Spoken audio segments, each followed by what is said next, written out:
Tanah Palestina dan Rakyatnya karangan Dr. Muhsin Muhammad Shaleh halaman 12 sampai dengan halaman 18. Telah menjadi kebiasaan orang-orang Arab menyebut tanah Palestina dengan nama Suriah Selatan. Ini tidak lain karena adanya anggapan bahwa Palestina merupakan bagian dari Suriah, negeri-negeri Syam. Pada masa pemerintahan Arab di Damaskus, sejak awal Oktober 1917 sampai Juli 1920, Palestina, meskipun dijajah Inggris, menjadi perwakilan dalam Muktamar Umum Suriah. Bahkan surat kabar Arab, yang pertama kali terbit setelah penjajahan Inggris, mengusung nama Suriah Selatan, Suriah Al-Janubiyah. Kebanyakan tokoh-tokoh Palestina berada di Suriah, Damaskus, di antaranya adalah para wakil dalam Muktamar Suriah yang memproklamirkan kemerdekaan Suriah pada tanggal 8 Maret 1920. Nama ini tidak pernah lenyap dari Palestina kecuali setelah pertempuran Meislon, penjajahan Perancis atas Suriah dan jatuhnya pemerintahan Arab di Suriah pada Juli 1923. Di bawah kolonialisme Inggris, perbatasan antara Palestina dengan Lebanon di satu pihak dan Lebanon dengan Suriah di pihak lain. Ini berdasarkan perjanjian Inggris-Perancis yang diadakan pada 23 Desember 1920, yang kemudian ada beberapa perubahan pada tahun 1922-1923. Adapun perbatasan Palestina dengan wilayah Timur Yordania ditetapkan oleh Perutusan Palestina dan wilayah Timur Yordania pada awal September tahun 1922. Dengan penetapan perbatasan ini, maka luas wilayah Palestina mencapai 27.009 km persegi, yang membentang antara garis 29, 300 dan 33, 150 lintang utara, dan antara garis 34, 150 dan 35, 400 bujur timur. Panjang perbatasan Palestina dengan wilayah Timur Yordania mencapai 360 km, dengan Suriah mencapai 70 km, dengan Lebanon mencapai 79 km dan dengan Mesir mencapai 210 km.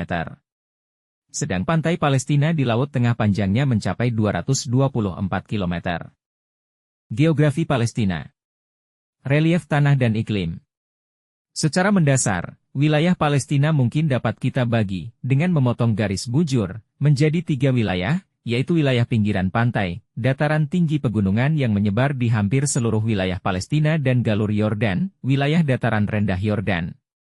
Wilayah pinggiran Palestina menyempit karena bersebelahan dengan Gunung Karmel di Haifa sampai 200 meter dan meluas ke arah selatan mencapai 30 km di wilayah Gaza. Di wilayah inilah terkonsentrasi pemukiman penduduk dan kegiatan ekonomi dalam skala besar. Saat itu sekitar 3/4 penduduk Palestina terkonsentrasi di wilayah ini, ditambah aktivitas ekonomi di pelabuhan, khususnya di Haifa. Wilayah-wilayah ini merupakan pusat kegiatan pertanian strategis terutama produksi asam.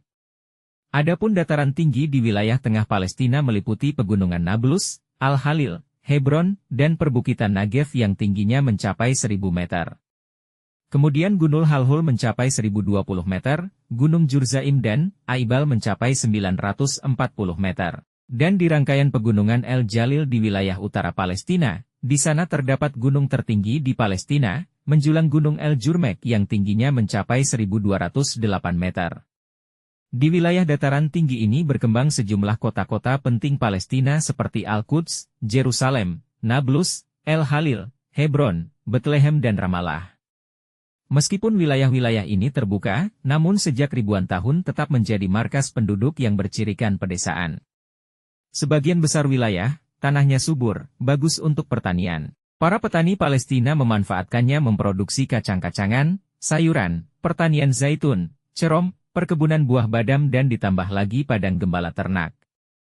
Sedang Bukit Negev, yang luasnya mencapai 10.000 km persegi, merupakan wilayah padang pasir yang sedikit sekali memiliki potensi alam, kecuali daerah pinggiran utara, selebihnya tidak pernah mendapatkan curah hujan kecuali 50 mm atau lebih kecil dari itu. Wilayah ini merupakan wilayah Palestina yang paling sedikit penduduknya.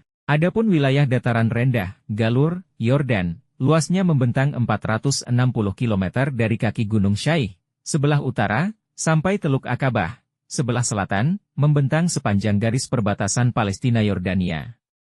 Di bagian utara dilewati Sungai Yordan, kemudian masuk Danau Tabria, keluar dan bermuara di Laut Mati yang kedalamannya kurang dari 395 meter di bawah permukaan laut. Laut Mati sendiri luasnya 940 km persegi. Airnya sangat asin bila dibandingkan dengan danau atau laut-laut yang ada di dunia ini, tak ada satupun kehidupan laut di dalamnya. Lembah Yordan dan Laut Mati merupakan wilayah yang paling rendah dari permukaan air laut dibandingkan dengan tempat-tempat lain di dunia. Kekhasan wilayah ini adalah panas yang tinggi sepanjang tahun.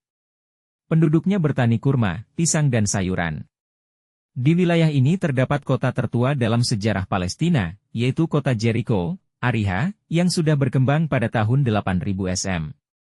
Ke arah selatan dari Laut Mati membentang galur Yordan lebih dari 150 km, yang dinamakan dengan Lembah Arabah. Namun semakin ke arah selatan, wilayah ini semakin bertambah tinggi, kemudian kembali menurun sampai setinggi permukaan air laut di pantai Teluk Akabah. Iklim yang berlaku di Palestina adalah iklim Laut Tengah secara umum, yaitu panas kering di waktu musim panas dan hangat berhujan pada musim dingin, hujan.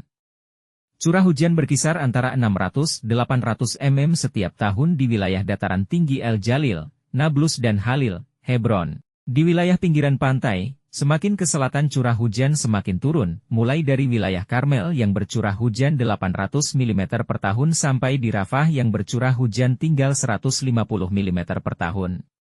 Sedangkan di wilayah Lembah Yordan, curah hujan mencapai 200 mm per tahun, di Negev hanya mencapai 50 mm per tahun. Sedang tingkat derajat panas secara umum beriklim sedang. Suhu terendah paling dingin terjadi di kota Al-Quds, Yerusalem, pada bulan Januari sekitar 8 dan pada bulan Agustus 25 merupakan suhu panas tertinggi di Al-Quds. Di wilayah pantai, suhu terendah tidak kurang dari 19 dan pada bulan Agustus, suhu panas tidak lebih dari 26. Namun pada situasi paling ekstrim, pada musim dingin, suhu terendah bisa mencapai 0, terutama di wilayah dataran tinggi pegunungan, dan suhu tertinggi pada musim panas bisa mencapai 40 terutama di wilayah Lembah Yordan. Status keislaman Palestina.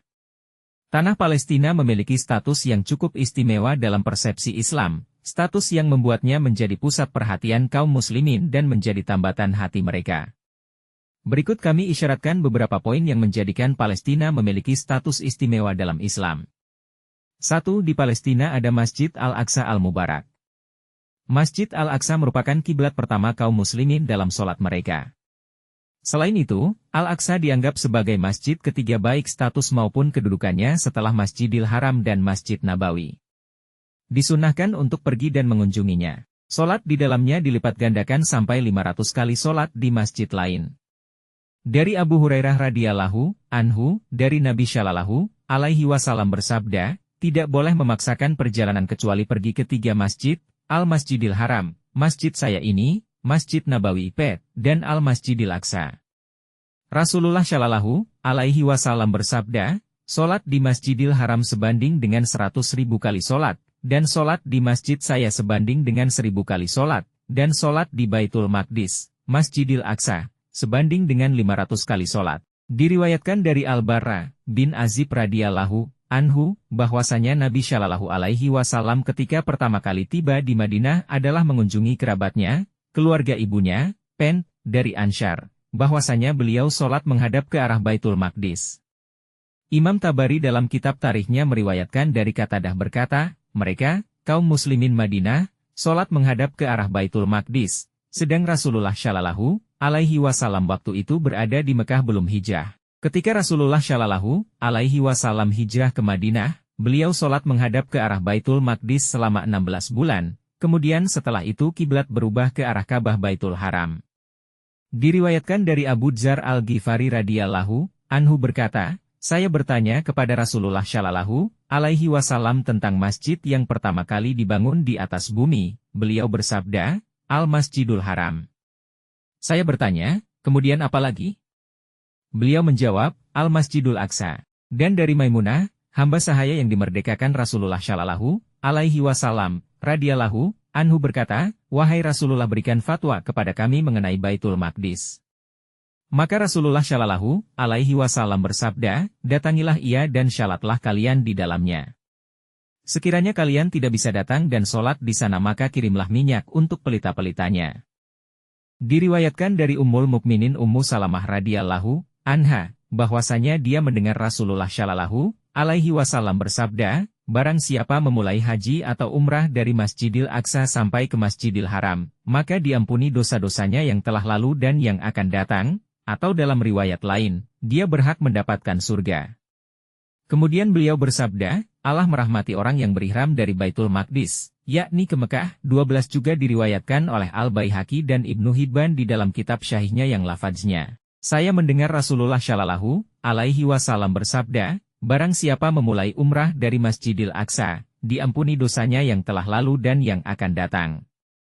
Dikatakan, kemudian Ummu Hakim berangkat ke Baitul Maqdis dan memulai umrah dari sana.